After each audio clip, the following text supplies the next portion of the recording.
Get closer if you want, so you don't get a glare. So what's happening right now, if you ignore the implants in there, when I lift his little foot up and you saw that moving forward, that's that area that we were watching. That the kneecap is up here, and that's that area. So in a normal dog, I would do this, nothing would move because that ligament would be holding you tight. But without the ligament, you have motion. This is called cranial tibial thrust.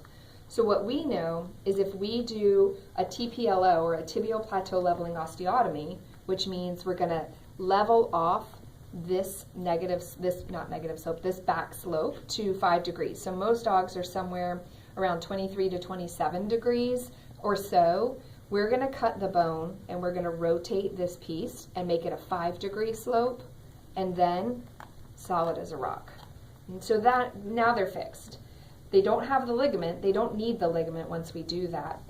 In him, he probably has a decent amount of ligament left because he's not more lame. And when we test him, he bounces like that much and not that much.